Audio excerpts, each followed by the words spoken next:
Hey guys, and welcome to.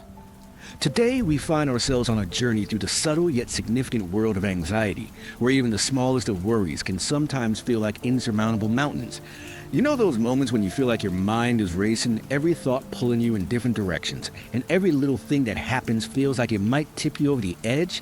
It's that overwhelming feeling when the little things in life are amplified, and it's so much harder to breathe in that moment than it seems it should be.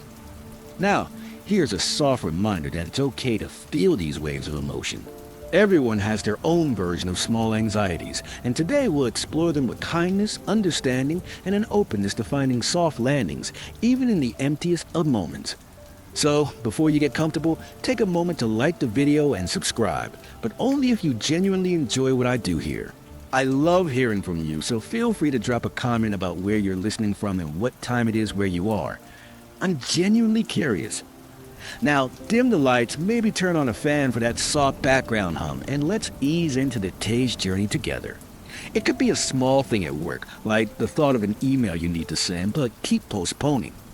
Maybe it's a social gathering you're dreading, or a tiny worry about something that may not even happen.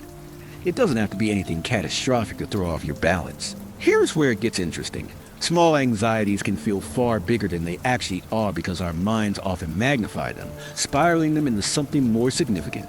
The simple act of anticipating something minor, whether it's an event or a conversation, can trigger that familiar chest-tightening sense of dread. In a way, your body and mind are working together to prepare for a perceived danger, even if there's no real danger present. This is called a fight or flight response. But instead of preparing for an actual threat like a predator, it's triggered by a mild situation, a worry about a missed deadline, a misunderstanding with a friend, or a looming but insignificant task. In these moments, we forget to take a step back and see that the fear or anxiety is often out of proportion to the event. The trick is in recognizing that feeling before it takes full control.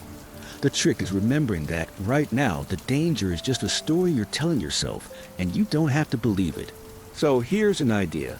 Next time you feel that overwhelming wave of anxiety, pause and ask yourself, what's the worst that could happen? No judgment here, just curiosity.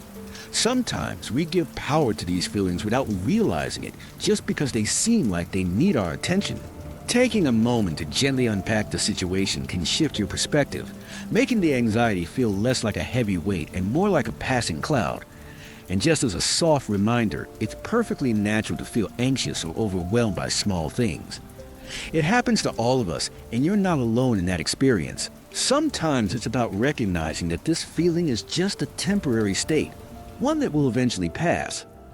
Take a deep breath in, and as you exhale, let that weight of anxiety float away with it, just a little more with every breath. They often feed off each other. The anxiety you feel about one small thing can quickly snowball into a cluster of worries, amplifying the original problem until it feels unmanageable. But when you look at that anxiety from a different angle, say, from the perspective of observing it instead of reacting to it, you can begin to understand it rather than be consumed by it. Imagine your anxiety is a wave in the ocean. Waves don't last forever. They crest, they fall, and they vanish into the vast expanse of the ocean. If you're struggling with anxiety, try to imagine it as just a wave. No matter how high or forceful it might feel in the moment, it will subside, and you'll be left standing on solid ground again. This is one of the ways we can soften the grip of these emotions, by recognizing their natural impermanence. It's also helpful to shift focus. The act of worrying about a situation doesn't change its outcome, but the way you experience it can. Instead of letting the anxiety take you on a roller coaster of endless loops, try stepping outside of it. How would you speak to a friend who was feeling this way? Would you tell them that their worry is overblown? Or would you offer them a gentle space to acknowledge the feeling without judgment? By offering the same gentle space to yourself, you can create the room needed to breathe through these moments. You're not denying the feelings, but instead you're choosing to meet them with kindness. You can observe it, hold space for it, and let it wash over you with the knowing that it's just a wave that will pass. You're allowed to feel overwhelmed, but you're also allowed to recognize that this feeling doesn't define you. So when the small anxieties creep in, practice pausing, taking a deep breath, and reminding yourself that it's okay to not have everything figured out right now. You're doing enough just by showing up, breathing, and being present. You might have noticed by now that emotions don't always behave in a predictable or linear way. Some days, you feel on top of the world, confident, calm, and able to handle whatever comes your way. Other days, emotions wash over you like a tidal wave, seemingly out of nowhere, leaving you gasping for air.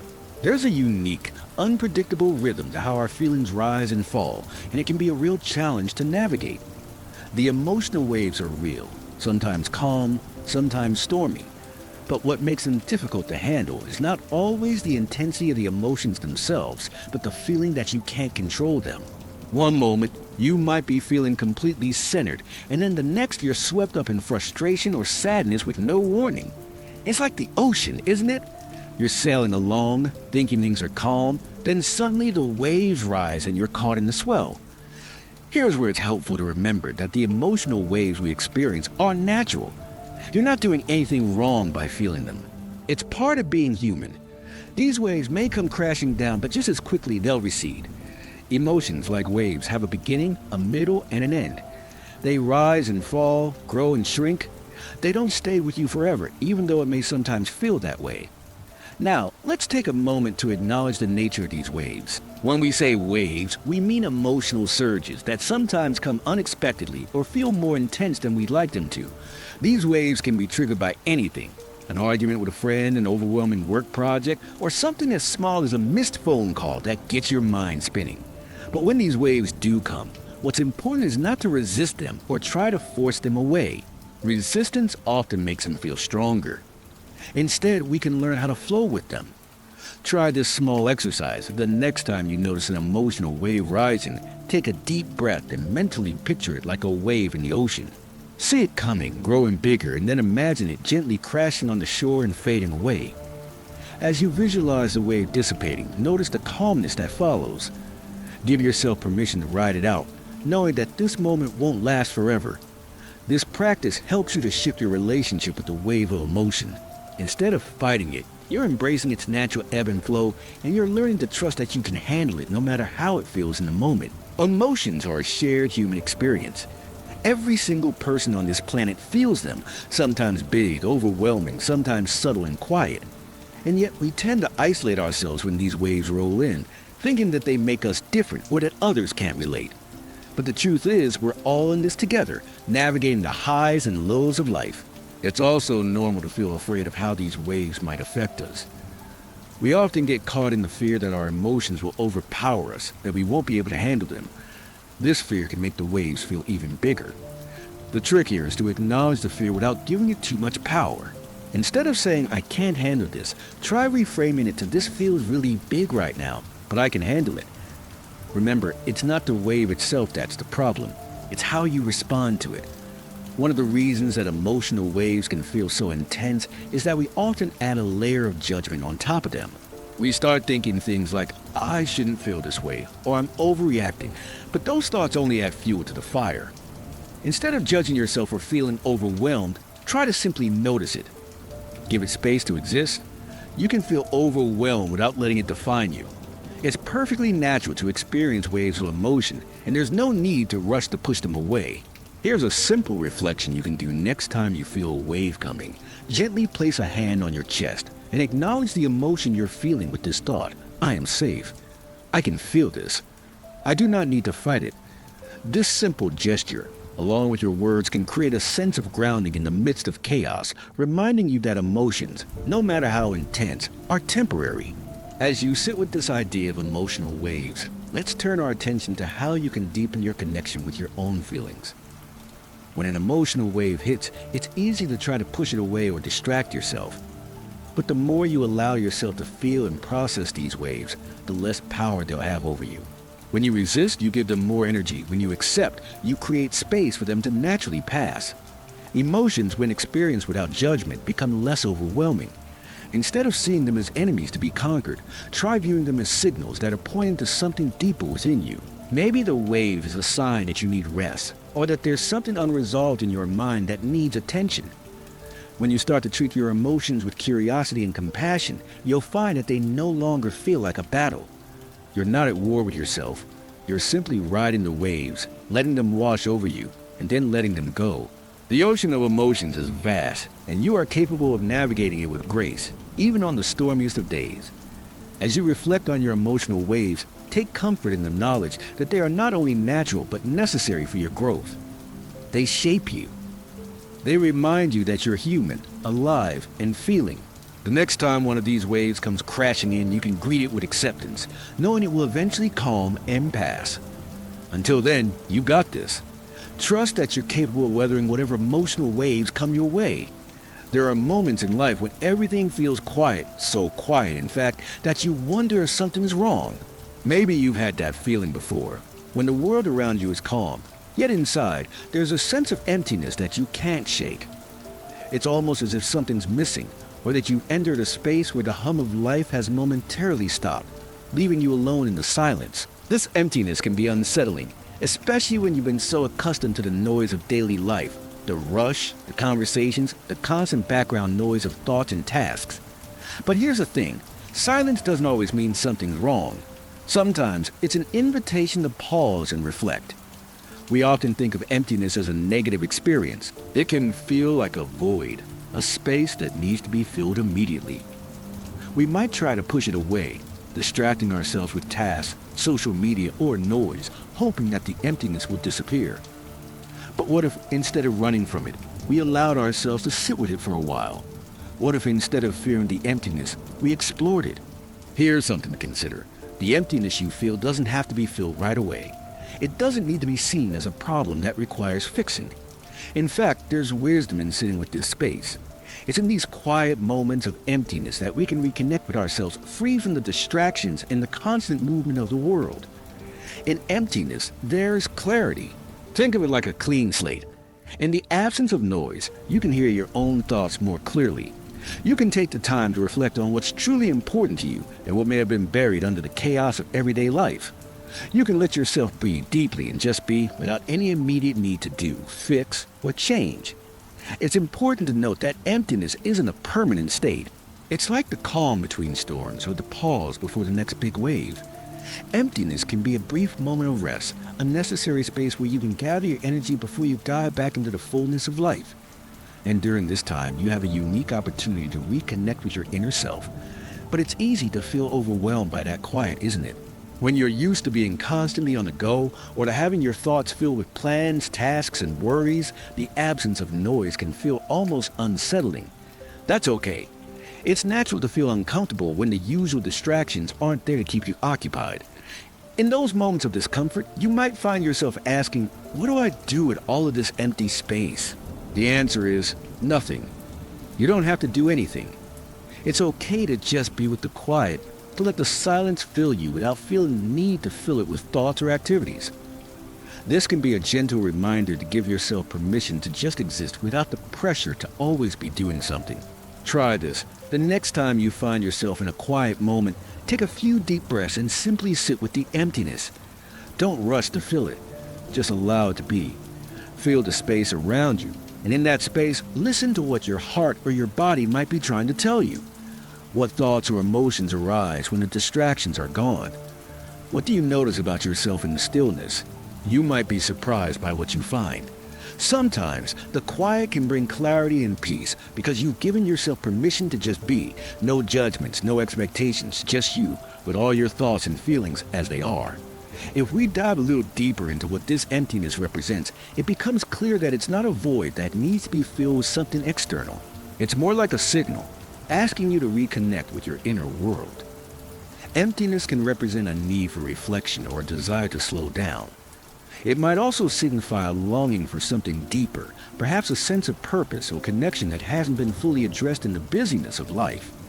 But even then, you don't need to rush to fill it. Instead of jumping to conclusions or assuming that you're missing something, consider the possibility that this emptiness is simply a space for your soul to rest. It's like the pause between breaths, the brief silence before the next word is spoken.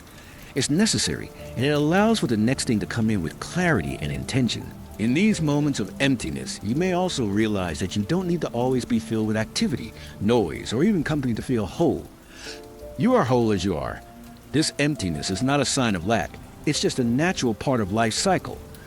Think of it as a season of rest, a necessary step in your emotional and spiritual journey. And remember, it's perfectly normal to feel uneasy in these quiet moments. In fact, it's more common than you might think. The world around us is constantly moving, and we're often trained to keep busy, to fill every moment with something meaningful, productive, or exciting. But it's okay to pause. It's okay to be still, even when everything else feels like it's speeding up. It's during these quiet times that we can truly hear ourselves, and that's where the most profound healing happens. So, the next time you find yourself in a moment of emptiness, try to embrace it instead of running from it. Sit with it, and let it remind you that silence is not a void to fear, but a space of potential, a place for your thoughts, your heart, and your soul to rest and recharge. If emptiness ever feels too much, just remember that you can always breathe through it. The quiet will pass, and when it does, you'll emerge stronger, more centered, and more in tune with yourself than before. You've probably experienced it before, that voice inside your head, the one that never seems to stop, the one that constantly points out your mistakes, your shortcomings, or the things you should have done differently. It's that inner critic, and let's be real, it can be exhausting. You might notice it when you're trying something new, like starting a creative project, or when you've made a mistake at work. This critical voice doesn't exactly offer you kindness or encouragement. Instead, it focuses on everything you did wrong, magnifying your flaws and amplifying your doubts. But here's the thing, you are not your inner critic. In fact, that voice is often rooted in past experiences, fears, and societal pressures, rather than in the truth of who you really are. The inner critic is more of an old tape that plays in your mind, one that's been recorded over the years from external sources, such as judgment from others, expectations placed on you, or even standards you set for yourself that aren't necessarily fair. It's a normal human experience to have an inner critic, but what we need to remember is that it doesn't define us. The harshest part of this critic is that it convinces you that this voice is the truth. It tells you that you aren't good enough or that you're incapable of change. But if you step back and observe the inner critic with awareness, you'll see that it often exaggerates, distorts, and makes assumptions that aren't necessarily grounded in reality. Now, take a moment to reflect on your own inner critic. What does it say to you? What are the recurring themes that it brings up? You might notice patterns like criticisms about your appearance, your abilities, or your relationships. The voice might say something like, "You're not good enough," or "You'll never succeed." The more familiar you become with the voice of your inner critic, the easier it becomes to recognize it for what it is, an echo of outdated beliefs or external pressures. So, what do we do with this voice? How can we soften its harshness and reclaim our power? The first step is to simply acknowledge it. You don't have to fight it or push it away. That often gives it more strength. Instead, try to observe it without judgment. When you hear that familiar voice, take a step back and ask yourself, is this voice speaking the truth? Is it based on fact, or is it a story your mind is telling you based on old fears or doubts? It might also help to externalize the voice. Imagine that the inner critic is a separate person standing beside you, perhaps even a person you know. What would you say to them if they were speaking to you like that? Would you take their words seriously? Would you listen to them with compassion and care, or would you question the validity of their judgment? By distancing yourself from the voice and recognizing it for what it truly is, you give yourself space to choose a different narrative. Instead of listening to the voice of self-doubt, try speaking back to it with kindness and compassion. You might say, "I hear you, but I choose to believe in myself," or "It's okay to make mistakes. I'm still learning." This might feel challenging at first, especially if you've spent years believing the words of your inner critic. But over time, this practice can help you rewrite that inner script. Instead of allowing the voice of criticism to dominate your thoughts, you can create a new, more compassionate voice that acknowledges your efforts and celebrates your progress, no matter how small. This practice of self-compassion doesn't mean you're excusing bad behavior or ignoring areas for growth. It simply means that you're treating yourself with kindness as you navigate life's challenges. And over time, this kindness will start to silence the inner critic, replacing judgment with acceptance and understanding. Another key part of shifting your relationship with the inner critic is recognizing when you've internalized external judgments or expectations. Society, family, friends, and even strangers often project their ideas of success or perfection onto us. These ideals can become so ingrained that we start to believe they are our own. But here's the truth. You get to define success on your own terms. You get to choose what matters most to you. Take a moment to think about the expectations you've internalized over the years. Are they your expectations, or are they borrowed from others? Do they align with your values, or are they based on what society or people around you think you should be? Recognizing these external influences is key to reclaiming your authentic self and quieting the inner critic's voice. When you recognize that many of these expectations aren't yours to carry, you can release them with love and choose to live in alignment with your own values. Now, I want to gently remind you that your inner critic will not disappear overnight. It's not something that can be vanquished with one deep breath or a single act of self-compassion. This process takes time and patience. The inner critic is deeply entrenched, and while you can reduce its power over time, it's not about eliminating it entirely. Instead, it's about learning to stand beside it, acknowledging its presence without giving it the reins. It's about saying, I hear you, but I choose to trust in myself. In fact, it can be helpful to think of the inner critic as a companion on your journey, rather than an enemy. The more you engage with it from a place of understanding, the less control it will have over your decisions and your emotions. As you practice this new relationship with the inner critic, you'll find that it has less and less power to affect how you feel about yourself. Slowly but surely, you'll start to realize that your worth doesn't come from the approval of the inner critic. It comes from your own acceptance of who you are, flaws and all. When we're able to counter the inner critic with self-compassion and awareness, something magical happens. We start to show up in life more fully. We allow ourselves to take risks, to be vulnerable, and to pursue our passions without the constant fear of judgment. We stop letting the inner critic keep us small and start to trust ourselves to move forward, even if we don't have all the answers. So, the next time you hear that critical voice in your head, try to pause and recognize it for what it is, a voice of fear and insecurity, not truth. And then gently remind yourself that you are enough, just as you are. Your mistakes, your imperfections, your quirks, they don't define you. You define you. And over time, with each act of self-compassion, the inner critic will lose its hold on you. Instead of hearing its harsh judgments, you'll begin to hear the quiet but powerful voice of self-acceptance, compassion, and trust. And that, my friend, is the voice you want to listen to. Let's talk about something that's often misunderstood: uncertainty. It's one of those feelings that can stir up a sense of dread in most people. After all, who wants to be in a place where things aren't clear, where the next step is unknown, and where the path ahead seems anything but certain? For many, uncertainty feels like a void, a space that's uncomfortable and unsettling. It's easy to want to rush past it, fill it up with plans or seek out control, all in the hopes of making the unknown feel less threatening. But here's the paradox. Uncertainty is not only inevitable, it's also necessary for growth. Think about it. Every major change, every big step in your life has likely come with some degree of uncertainty. When you first start a new job, you don't know exactly how things will unfold. When you embark on a new relationship, you don't know where it will lead. When you make a big decision, there's a level of unpredictability that you have to face. And yet, despite the discomfort it causes, uncertainty is often where the magic happens.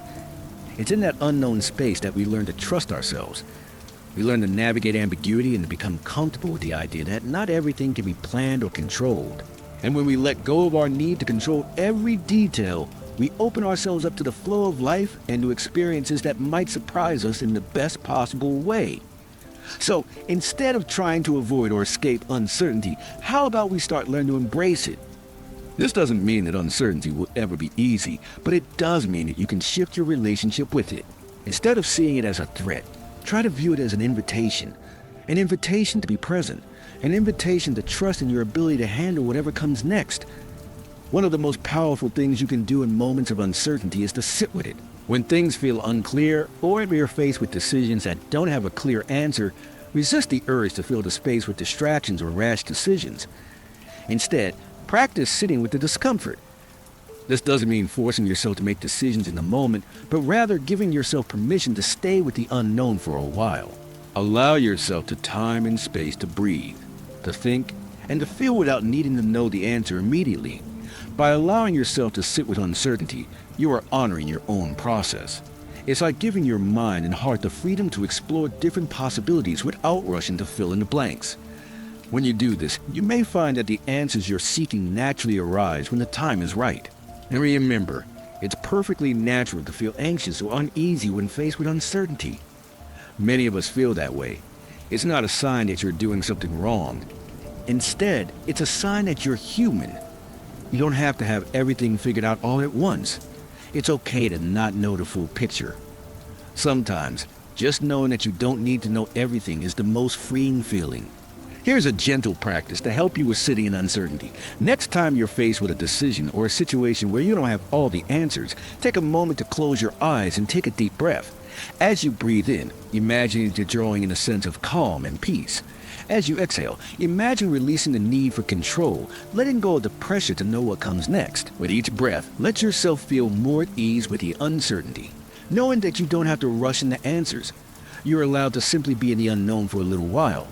It may feel uncomfortable at first, but over time you'll notice that the more you practice this, the less power uncertainty will have over you. It becomes just another part of life that you can move through with grace, rather than fear. Another important aspect of embracing uncertainty is recognizing that it doesn't mean you're helpless.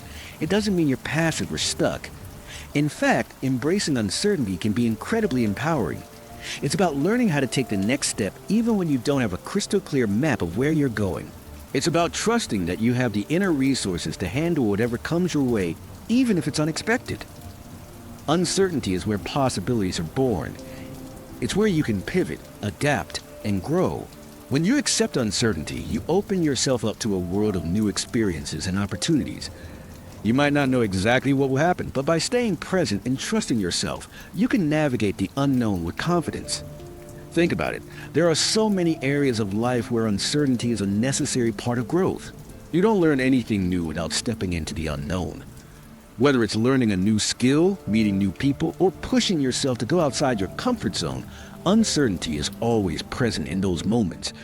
And without it, you wouldn't be able to experience the richness of life that comes from stepping into new experiences. If you find yourself gripped by uncertainty, try reminding yourself that it's okay not to have all the answers right away.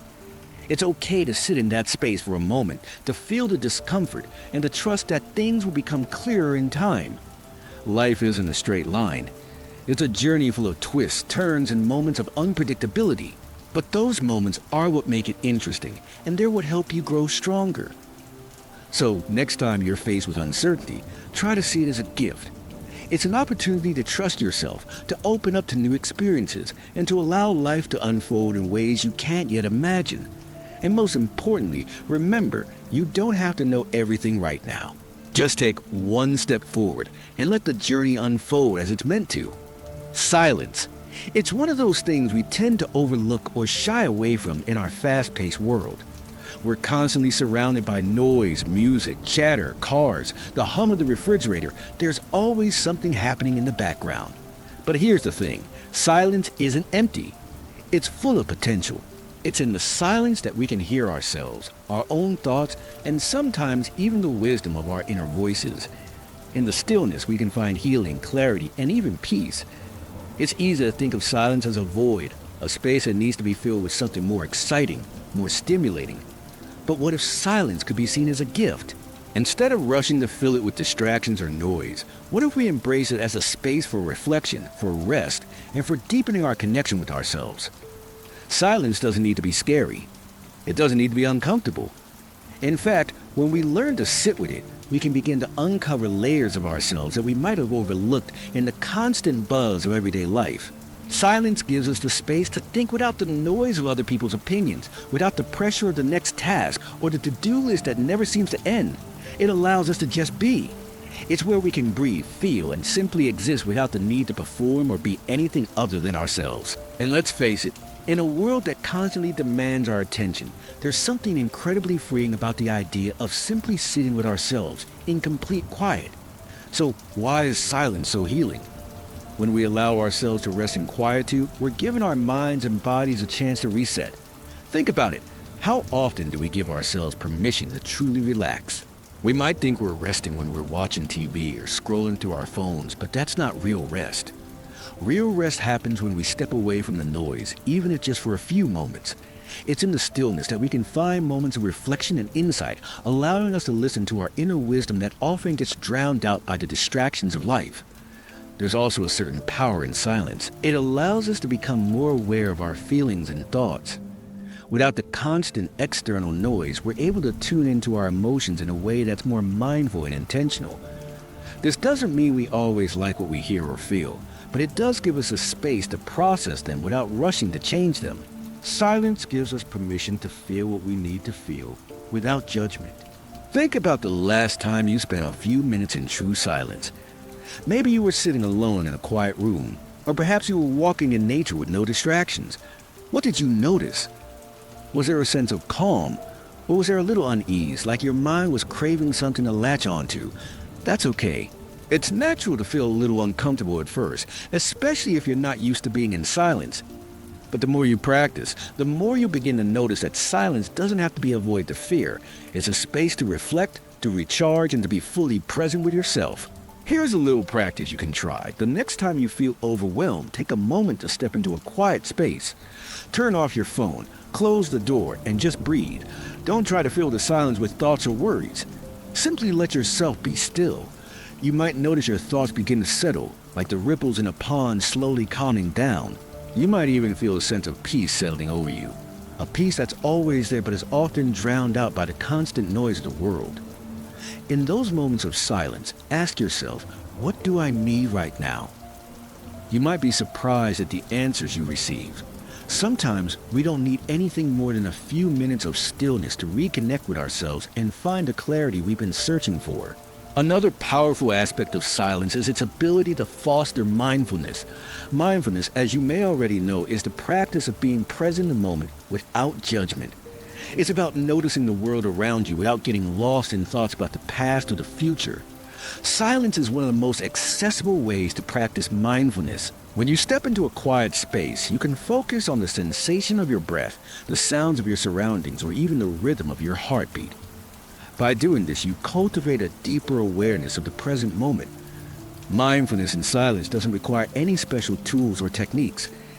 It's simply about being aware of what's happening right here, right now. You don't need to chase away thoughts or try to stop your mind from wandering. Just let it be. And when it does wander, gently bring your focus back to the present moment. That's the essence of mindfulness, noticing and then returning to the present with kindness. We live in a world that often values constant productivity and action, but silence is a powerful reminder that rest, reflection, and being still are just as important. It's in the silence that we can process our emotions, regain our energy, and reconnect with the deeper parts of ourselves. It's in the quiet moments that we find a sense of peace and clarity that often eludes us in the hustle and bustle of everyday life. If you find it difficult to embrace silence, start small. Begin by setting aside just 5 minutes a day to sit in stillness.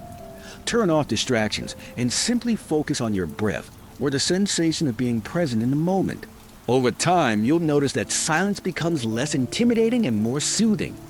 It's a space that's always available to you, offering the opportunity to reconnect with yourself and find calm in a world that is constantly moving. Remember, silence doesn't have to be feared or avoided. It's a gift. And when you learn to embrace it, you might just find that it holds the peace you've been searching for. In a world that constantly asks for more effort, more attention, more productivity, it's easy to forget the incredible power that lies in slowing down. We're often conditioned to believe that if we're not moving forward at full speed, we're falling behind. But what if, in truth, slowing down is not a sign of weakness or failure, but a sign of strength and wisdom? You see, slowing down isn't just about reducing your pace physically. It's about giving yourself permission to take a breath, to rest, and to really be rather than do. When was the last time you actually took a moment to pause without guilt? To just exist without feeling the pressure to be accomplishing something? The truth is, slowing down is often the very thing that allows us to replenish, realign, and make decisions that are in better alignment with our true selves. It's easy to get caught in the whirlwind of daily life, constantly bouncing from one task to the next, one responsibility to the next. But when we're caught in this cycle, we lose sight of what truly matters. We stop listening to our bodies, our hearts, and our inner voice. The idea of slowing down feels almost foreign, but it's essential for reconnecting with our deeper needs. When we slow down, we allow ourselves a space to recharge. We create the room to be present, not just in our external world, but with ourselves, our thoughts, our emotions, and our well-being. This is where true restoration begins. Slowing down is not about stopping entirely, nor is it about retreating from life. It's about recognizing when you need to pause for a moment, to step back, and to breathe. Often, the most productive thing you can do is slow down for a bit and give yourself the time to reconnect. It's about finding balance, When you slow down, you can observe things more clearly, whether it's a situation, your emotional state, or the physical sensations in your body. In this space, you can reflect, evaluate, and come to decisions with more clarity and less rush. This is particularly important in moments of emotional turbulence. When you're feeling overwhelmed by your emotions or stressed by external pressures, taking a pause is like hitting a reset button for your mind and heart. The act of slowing down gives you permission to breathe, to center yourself, and to reframe the situation in a way that's more grounded and less reactive. It's like being in the eye of a storm. The winds might be howling around you, but if you step into the calm of the center, you can think clearly and find your way forward. And remember, slowing down doesn't mean you're lazy or unproductive. In fact, slowing down can help you be more effective in the long run. When you allow yourself the time and space to breathe, you're investing in your mental, emotional, and physical health, which ultimately helps you show up as your best self. Now, let's talk about the power of a slow, intentional breath. One of the simplest and most profound ways to slow down in any given moment is to bring your attention to your breath. The breath is an anchor, always present, always available, and it has the power to instantly calm your nervous system. When you're feeling stressed, anxious, or overwhelmed, slowing down and focusing on your breath can help bring your mind and body back into balance. Try this simple breathing exercise. Inhale deeply for a count of 4. Hold for a moment and then exhale slowly for a count of 6. As you breathe in, imagine that you're drawing in calm and peace. As you exhale, imagine releasing tension and stress. Repeat this cycle for a few minutes, allowing each breath to slow down the pace of your thoughts and bring your body into a state of relaxation. You'll likely notice that your body responds almost immediately, softening and releasing built-up tension. Breathing mindfully is a powerful tool for slowing down, and it's something you can carry with you throughout the day, no matter how busy or chaotic things may seem. Just a few deep, intentional breaths can help you regain your center and find the calm you're looking for, even in the middle of a busy day. Another important aspect of slowing down is setting boundaries. In a culture that constantly values doing more, saying no or creating space for yourself can feel uncomfortable. But learning to set boundaries is an essential part of slowing down and protecting your energy. Boundaries aren't about shutting people out or avoiding responsibilities. They're about honoring your own limits and recognizing when you need to take a step back to preserve your well-being. Setting boundaries might look like saying no to an invitation when you need time to rest, or it might mean carving out time in your day for quiet reflection, even if that means stepping away from your usual tasks. It could also mean saying no to the inner voice that tells you to do more, be more, achieve more at the expense of your mental and emotional health. By setting boundaries, you're not only slowing down, but you're also sending a clear message to yourself that your needs matter. You are allowed to prioritize your own well-being, and in doing so, you create the space for rest, for joy, and for balance. Slowing down doesn't mean abandoning your responsibilities. It means honoring them in a way that doesn't overwhelm you. It's about finding the pace that feels right for you. One of the most powerful things about slowing down is the ability to reconnect with what's truly important. In the midst of the hustle and bustle, it's easy to forget what really matters. But when you take the time to pause and reflect, you can begin to prioritize what's most important to you, whether it's your health, your relationships, your passions, or your own peace of mind. Slowing down gives you the clarity to step back and reassess, to make decisions that are aligned with your values and your heart. It's a way of reclaiming control over your life, not by speeding up, but by embracing the power of stillness. You don't have to keep up with the world's demands. You can move at your own pace and trust that, in doing so, you're creating the space for what truly matters. So, the next time you feel like you're being pulled in a million different directions, take a moment to slow down. Breathe deeply, step away from the noise, and give yourself the gift of presence and reflection. Slowing down is not a luxury. It's a necessity for living a balanced, fulfilled life. Have you ever noticed how your body and mind are constantly in conversation with one another? The way your emotions can manifest physically, tight shoulders when you're stressed, a clenched jaw when you're frustrated, or a fluttering stomach when you're nervous. Our bodies are incredible messengers, sending signals that we sometimes overlook or dismiss. The mind and body are not separate entities. They are intricately connected, and they affect each other in ways we often don't realize. The sensations in your body are often reflections of your emotional state, And when you pay attention to these signals, you can unlock a deeper understanding of yourself. Think about it. When you're feeling anxious, do you ever notice that your body feels tense or your breath becomes shallow? That's your body's way of telling you that something is out of alignment, that there's an emotional weight you're carrying. When you're feeling at peace, on the other hand, you might notice that your body is relaxed, your posture is open, and your breath is deeper. These physical cues are your body's language, a language that can give you valuable insight into how you're really feeling on the inside. Our bodies don't lie. They reflect our internal state in ways that words often cannot. But in the chaos of daily life, it's easy to ignore these subtle messages. We may push through the discomfort, telling ourselves to tough it out or keep going. But this only creates a disconnect between the mind and body.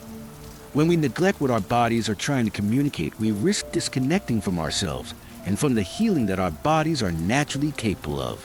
One of the simplest ways to reestablish that connection between mind and body is through mindful awareness. Mindfulness is about being present with what's happening in the moment, and that includes paying attention to the sensations in your body. When you feel a tension in your shoulders or a tightness in your chest, instead of brushing it off, try to pause and check in with yourself. Ask, what is my body trying to tell me right now? Maybe the tightness is a result of stress, or maybe it's a signal that you need to take a break or slow down. Here's a simple practice you can try to tune into your body. Close your eyes, take a few deep breaths, and do a body scan. Start from your head and work your way down to your toes, noticing any areas of tension, discomfort, or relaxation. Don't try to change anything in the moment. Just notice. Pay attention to how your body feels, and if there's any tension, simply acknowledge it with kindness.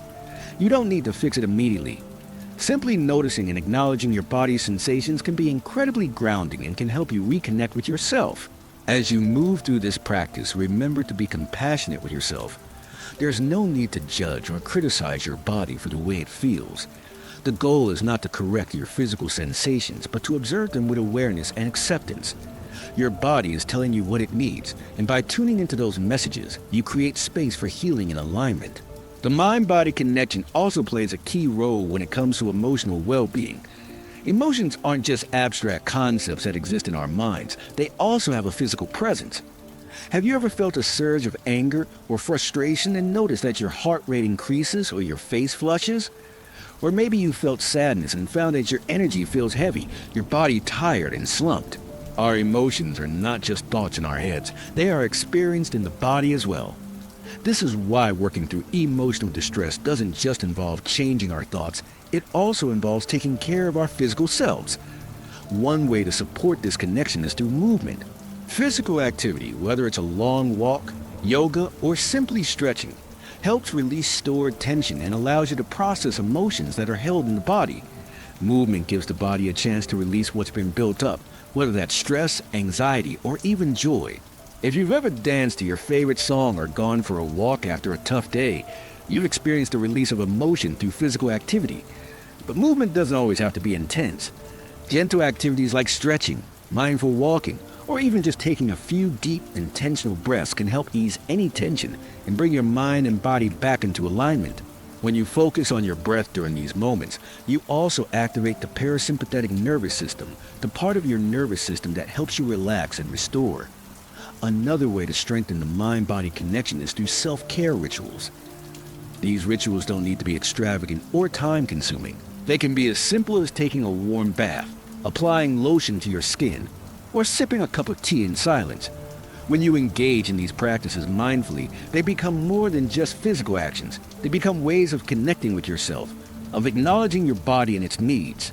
By taking time for self-care, you are reinforcing the idea that your body matters, that it deserves attention, care, and love. Self-care is not about indulgence or luxury. It's about recognizing the importance of nurturing your body so that you can feel balanced, whole, and present in your life. When you take care of your body, you honor the connection between your mind and physical self, and you allow space for emotional healing to unfold. The mind-body connection is an ongoing conversation, a relationship that requires nurturing and attention. When you tune into what your body is telling you, you give yourself the opportunity to address emotional and physical imbalances before they become overwhelming. The more you practice mindfulness, self-compassion, and movement, the more in tune you become with your body's messages. So, Take a moment today to check in with yourself. Notice how your body feels. Is there tension? Is there ease? What emotions are you carrying today, and where do they show up in your body? And remember, it's okay if your body feels tight or heavy at times. That's simply a signal that your body needs care, and by listening to it, you can offer the comfort and release it craves. By cultivating a stronger mind-body connection, you create a foundation of health and well-being that supports you through every emotional wave and every challenge you encounter. Your body is not just a vessel, it is an integral part of who you are, and when you honor it, you honor yourself. There's something powerful in vulnerability. It's one of those concepts that we often shy away from, thinking that it makes us weaker as we're more susceptible to hurt. We've been taught to protect ourselves, to shield our emotions, and to keep our guard up. And yet, it's in our vulnerability that true strength lies. It's in those moments of raw openness, when we allow ourselves to be seen in our most unguarded form, that we find connection, healing, and courage. Vulnerability can feel like stepping into the unknown. There's a fear that by opening ourselves up, we'll be judged, rejected, or hurt. But here's the paradox. Vulnerability is actually what connects us to others and to our truest selves. When we allow ourselves to be vulnerable, we let go of the facade, the mask that we wear to protect ourselves from the world. We stop pretending to be perfect and let others see us as we truly are, flaws and all. This doesn't mean we have to share every intimate detail of our lives with everyone we meet. Vulnerability is about being honest with ourselves and others in the right context. It's about speaking our truth even when it feels uncomfortable. It's about saying, I'm not okay right now, or I need help. I don't have all the answers. It's in these moments of openness that we build trust not only with others, but with ourselves. Now, you might be thinking, but if I'm vulnerable, won't I get hurt? And the answer is yes sometimes. Vulnerability does open the door to potential pain or discomfort, but it also opens the door to connection, growth, and authentic relationships. When we allow ourselves to be vulnerable, we stop living in isolation, trapped by our fears of rejection or failure. Instead, we create space for empathy, understanding, and support. Think about the times in your life when you've been vulnerable, whether that was sharing your emotions with a friend, asking for help, or admitting that you didn't have all the answers. How did it feel afterward? While it may have been uncomfortable in the moment, there was likely a sense of relief, of lightness, of connection. Vulnerability, though often misunderstood, is not a weakness. It's a form of courage. It takes bravery to expose your heart to the world, to allow yourself to be seen and heard for who you truly are. And here's something to remember. Being vulnerable doesn't mean you're weak. It means you're human. It means you're allowing yourself to experience life fully, without the armor of perfection or self-protection. You're choosing authenticity over fear, and that is incredibly powerful. To help embrace vulnerability, it can be useful to practice small acts of openness. You don't have to dive straight into deep emotional conversations or expose yourself in ways that feel overwhelming. Start with small, intentional acts of vulnerability. Maybe it's sharing something that's been on your mind with a close friend. Maybe it's admitting that you're struggling with something and letting others in. Maybe it's simply saying, I'm not okay today, without feeling the need to hide it. It's also important to recognize that vulnerability is not about being perfect. It's about showing up as you are, flawed, uncertain, and full of potential. It's about letting go of the fear of judgment and embracing the truth of your own humanity. When you allow yourself to be vulnerable, you're not seeking approval or validation from others. You're seeking connection. You're allowing yourself to be seen just as you are, without the mask you've created to protect yourself. One of the most beautiful aspects of vulnerability is how it deepens relationships. When we allow ourselves to be vulnerable, we give others permission to do the same.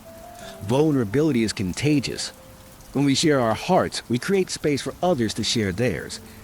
It's through these shared moments of openness that we build trust, empathy, and understanding. Vulnerability connects us on a human level, reminding us that we are not alone in our struggles or our joys.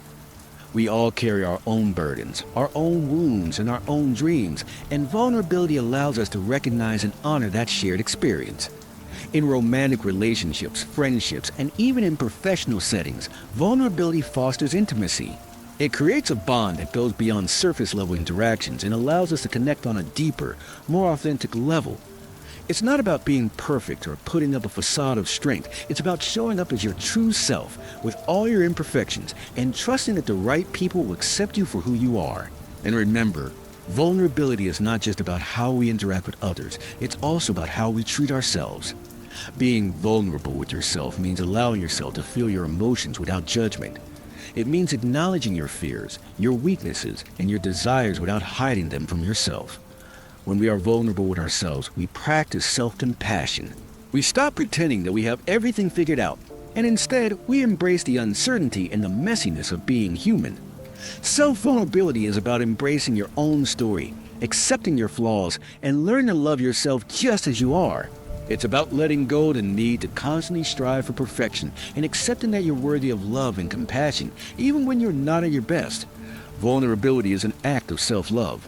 It's about giving yourself permission to be imperfect, to make mistakes, and to learn and grow along the way. The next time you feel the urge to hide or protect yourself, try to take a step back and ask yourself why. What are you afraid of? What would it look like if you allowed yourself to be vulnerable in this moment? Maybe it's speaking up in a meeting, sharing your feelings with a friend, or admitting that you don't have all the answers. Whatever it is, try to approach it with courage. Trust that vulnerability is not something to be feared, it's something to be embraced. And in embracing it, you will find connection, healing, and a deeper sense of peace within yourself. Remember, vulnerability is a sign of strength. It's a sign that you're willing to show up, not as the perfect version of yourself, but as the beautifully imperfect human being that you are. And in that, there is immense power. Letting go of the need for control. Now that's a big one, isn't it? It's something that most of us struggle with, even when we know it's for our own good. We live in a world that often values control, where schedules are packed, expectations are high, and everything is constantly moving. It's easy to get caught in the idea that if we can just control every detail of our lives, we'll somehow be safer, more secure, or more successful. But here's the truth. Control is an illusion. The more we try to grasp it, the more we realize that life doesn't operate within our neatly crafted boxes. It's not that control doesn't have its place. Of course, there are moments when being in control is necessary. But the problem comes when we think we can control everything: the future, other people, our circumstances, and even our own emotions. When we believe that we must control every aspect of our lives to feel okay, we create a heavy burden for ourselves, one that we can never fully live up to. Control creates resistance, and resistance leads to stress, frustration, and a sense of disconnection from the flow of life. What if instead of clinging to control, we started to let go? What if we began to accept that some things are simply beyond our grasp, and that's okay? Letting go doesn't mean giving up or abandoning responsibility. It means releasing the need to micromanage every detail and trusting that, in many cases, life will unfold as it's meant to, even if it doesn't follow the exact path we imagined. Letting go of control is a practice. It's not something that happens overnight, but rather something we have to consciously choose again and again in moments both big and small. A big part of letting go is learning to sit with uncertainty. As we've already discussed, uncertainty can feel uncomfortable, but it's also the space where growth happens. When we let go of the need to control every outcome, we open ourselves up to possibilities that we might otherwise missed. Instead of trying to force things into existence, we can allow life to unfold in its own time.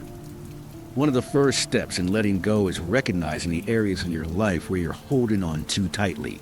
Are there situations where you're trying to control the outcome only to end up feeling drained or defeated? Perhaps it's your career, where you feel the need to push and overexert yourself to get ahead. Maybe it's a relationship where you're trying to control how the other person behaves or how the situation resolves. Or it could be something more personal, like controlling how you feel in certain situations, whether it's trying to keep your emotions in check or forcing yourself to be perfect. Once you identify these areas, start to take a step back. You don't have to let go of everything all at once. Start by releasing small things, like the need to control a conversation or trying to plan every detail of a trip. Give yourself permission to leave space for spontaneity and surprise. Notice how it feels to simply allow things to unfold naturally without the pressure of trying to manipulate the outcome. You might be surprised by how much peace it brings. Another key to letting go of control is shifting from a mindset of I must to one of I choose. Instead of thinking that you must control every detail of your life to feel secure, try to focus on what you choose to do. You may choose to work hard in your job, but you don't have to micromanage every project. You may choose to be a good partner, but you don't have to control your partner's every move. This subtle shift in perspective helps you reclaim your power without feeling burdened by the need to control everything. When you focus on what you choose, you also release the pressure of perfection. The idea that everything needs to be flawless or that you need to have it all figured out can be overwhelming. By focusing on choice rather than control, you allow yourself room to make mistakes, to change your mind, and to go with the flow of life. The world isn't as rigid as we sometimes think, and neither are we. We are allowed to evolve, adapt, and let go of old expectations when they no longer serve us. The act of letting go also invites trust into our lives. Trust that even when things don't go as planned, we are capable of navigating through it. Trust that even in moments of uncertainty, we will find a way forward. Trust that we don't have to have all the answers. Life doesn't follow a straight path, and that's what makes it beautiful. We are allowed to change course, to be uncertain, and take unexpected detours. When we let go of the need for control, we make room for trust to grow, and with trust comes a sense of inner peace. A great exercise to begin letting go of control is to practice mindfulness in moments of discomfort. When you're faced with a situation where you feel the urge to control the outcome, whether it's a stressful meeting, a tense conversation, or a change of plans, try to pause. Take a deep breath and remind yourself that it's okay to not have all the answers. Let yourself feel the discomfort without rushing to change it. You might be surprised by how freeing it feels to let go, even for a moment. Letting go of control doesn't mean you stop caring or stop putting effort into the things that matter. It means you learn to relinquish the idea that you can control every outcome or that things have to go exactly as planned. When we let go of control, we stop holding on to outcomes so tightly. Instead, we give ourselves permission to trust the process, to trust ourselves, and to trust that things will work out in the way they're meant to. And in letting go, we also allow life to flow. We stop swimming upstream, struggling against the current, and instead we begin to float, moving with the natural rhythm of life. This doesn't mean we give up on our dreams or aspirations. It simply means that we allow space for the universe to unfold its plan, trusting that we are always exactly where we need to be. So, let go. Release the pressure of control, trust the process, and allow yourself to breathe, knowing that you're not meant to have all the answers right now. Life has its own way of unfolding, and when we step back and surrender to that flow, we find peace. Routine is one of those concepts that often gets a bad rap. We think of routine as boring, repetitive, and something that limits our freedom. We associate routine with the mundane, the everyday tasks that seem to trap us in a cycle of monotony.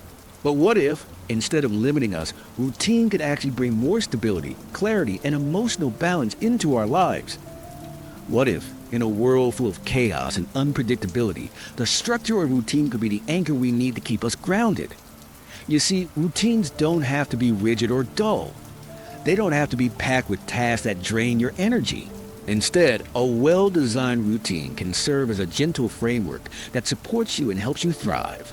When you have a routine, you create a sense of stability, a foundation from which you can approach your day with intention and calm. Rather than feeling scattered or overwhelmed by endless to-do lists, a routine allows you to focus on what truly matters, giving you the space to recharge and refocus. At the heart of a routine is not just structure, but self-care. A routine can be tailored to your needs, whether it's taking time for quiet reflection in the morning, getting in some physical activity, or carving out space for creative pursuits. Routines are personal. They reflect your values and your priorities, and they provide a framework that nurtures your well-being. When we talk about routine, we're not necessarily talking about a super strict schedule that demands you follow every step to the letter. That kind of rigidity can actually feel stifling. Instead, the key is flexibility within structure. Routine can include habits that are flexible enough to accommodate changes in your day, but consistent enough to provide stability. The goal isn't to fill every moment with tasks, but rather to create a flow, a rhythm that moves you through your day with intention and ease. Think about it. When you have a routine, you don't have to waste energy figuring out what to do next. You have a clear sense of direction. This frees up your mental space to focus on more important things, like your emotions, your relationships, and your creative pursuits. By establishing a routine, you give yourself permission to create an environment where you can show up as your best self, rather than feeling like you're constantly reacting to the demands around you. A routine also serves as a reminder to slow down and take care of yourself. When life feels chaotic or overwhelming, It's easy to neglect your own needs in the rush of everything else. But when you integrate self-care into your routine, whether that's through meditation, journaling, or a simple morning walk, you ensure that your mental and physical health remains a priority. Self-care, just like any other habit, can be woven into your routine, creating a foundation that supports you through both calm and turbulent times. But routines don't just help with self-care, they can also help stabilize your emotions. Think about how often your emotions are swayed by external circumstances. One bad email, a misunderstanding with a friend, or a missed deadline can throw off your entire mood. But when you have a routine, you create a space for consistency, something to rely on, even when everything else feels chaotic. A routine brings you back to yourself. It allows you to center your emotions and find balance amidst the noise of the world. By engaging in familiar habits throughout the day, you establish a sense of control over your own environment. And this control, though simple, can provide a powerful sense of calm. It's like having a steady rhythm to lean into, especially when life feels unpredictable or unsettling. You don't need to make huge changes to experience the benefits of routine. Small, intentional habits like drinking water first thing in the morning, taking time to reflect on your day, or setting aside a few minutes of quiet can transform how you feel throughout the day. Over time, these small habits become the bedrock upon which you can build more complex practices that nourish your mind and body. Another key aspect of routine is consistency. It's the consistency that makes a routine effective. When you consistently make time for self-care, you begin to see its positive effects both mentally and physically. It's the regularity of these actions that reinforces their importance in your life. For example, when you consistently make time for exercise or mindfulness, it doesn't just improve your mood for that day, it builds resilience over time. You become more adept at handling stress, more in tune with your needs, and more grounded in your emotional responses. But don't confuse consistency with perfection. The beauty of routine is that it's flexible. If you miss a day of exercise or skip your journaling, it's okay. The point is not to be perfect, but to create habits that you can rely on day after day without the pressure of perfection. Life is unpredictable, and some days won't go as planned. But when you have a routine, you can give yourself permission to flow with life rather than resisting it. You can adapt, reorient yourself, and move forward without feeling like you've completely fallen off track. The key to a routine is alignment with your goals and values. When your daily habits align with what you want to achieve, your routine becomes a tool that helps you move closer to your dreams. Whether you're focused on mental clarity, physical health, emotional healing, or creative expression, the way you structure your day can either support or hinder your progress. This is why it's important to be intentional about what you include in your routine. A routine is a reflection of what matters most to you. It's your way of showing up for yourself, day after day. So take a moment to reflect on your own routine. Does it align with your values and your goals? Are you carving out space for what's important to you? And if not, what small adjustments could you make to create a routine that feels nourishing and supportive? Routines are like the scaffolding of our lives. They give us structure, support, and a sense of stability. When we have a routine, we don't have to worry about the little things because we've already accounted for them. Our routines become a source of peace, a foundation upon which we can build, rest, and grow. And the best part is, you get to design your routine to fit your own needs. It's a tool that works for you, not against you. So, whether your routine includes a few moments of meditation, a cup of tea, a walk in nature, or time spent with loved ones, let it be something that nurtures you. Let it be a reflection of what you need to feel balanced, supported, and calm. With a well-crafted routine, you create the space for all the things that matter, allowing your days to flow with intention and ease. There's a powerful truth in accepting the things we can't change. It's a truth that's not always easy to swallow, especially when we're so conditioned to want to fix, control, and perfect every situation. We live in a culture that prizes action and change, where doing something, anything, is often seen as the solution to every problem. But sometimes the most important thing we can do is nothing, or more accurately, to simply accept what is without the need to change it. Acceptance doesn't mean giving up or resigning yourself to a life of passivity. It's not about ignoring the challenges you face or pretending that things are perfect when they're not. Acceptance is about acknowledging the present moment as it is, with all its imperfections and uncertainties. It's about recognizing that there are some things beyond our control and allowing ourselves to live peacefully with that knowledge. In accepting what we cannot change, we free ourselves from the exhausting struggle of trying to control everything. Think about how much energy we spend fighting things we can't control. We fight against other people's behavior, against the unpredictable nature of life, and sometimes even against our own emotions. We think that by controlling or changing things outside ourselves, we'll find peace or happiness. But what if the peace we're searching for doesn't come from fixing the world around us, but from changing our relationship to it? Acceptance is a quiet act of courage. It's a decision to stop resisting, to stop fighting against the current, and instead to allow life to unfold as it will. It's about embracing the idea that some things are not meant to be changed, and that's okay. It's in accepting what we cannot change that we find a space to heal, to grow, and to experience peace. When you accept what you cannot change, you stop wasting energy on what's out of your hands. You free yourself from the weight of expectations and the burden of perfectionism. Instead of focusing on what isn't working, you can turn your attention to what you can control, the way you respond to challenges, the way you take care of yourself, and the way you engage with the present moment. This doesn't mean that you should never take action or that you should passively accept situations that are genuinely harmful or unjust. Acceptance is not about complacency. It's about recognizing that certain things like the weather, the past, or the actions of others are beyond your control, and that you can still find peace despite them.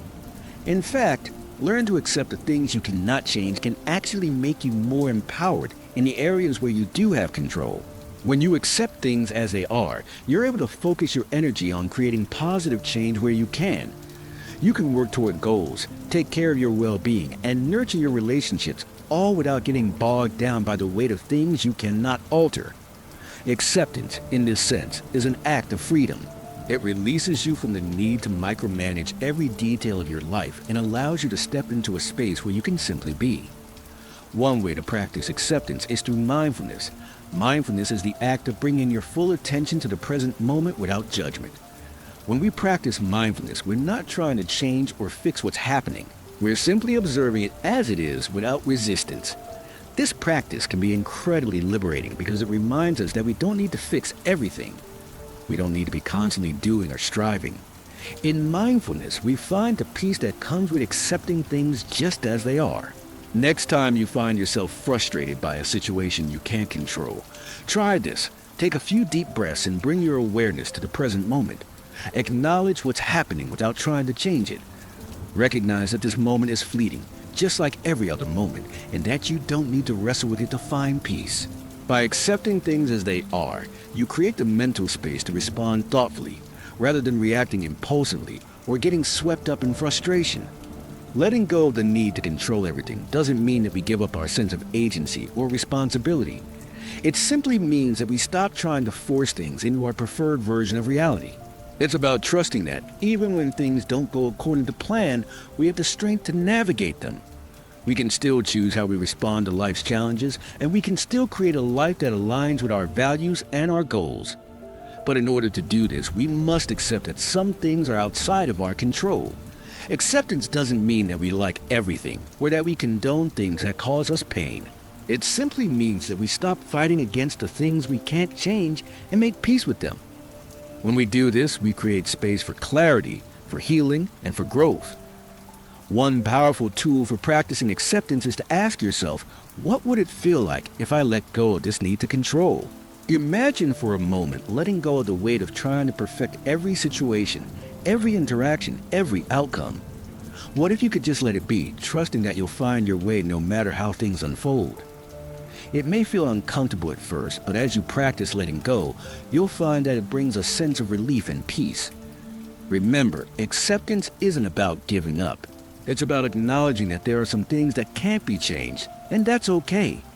By accepting what we cannot change, we open up the possibility of embracing the present moment with grace, and we free ourselves to focus on what we can control, our responses, our choices, and our ability to find peace amidst the chaos. So, what are you holding on to today that you need to release? What would it feel like to accept things as they are, without the pressure to change them?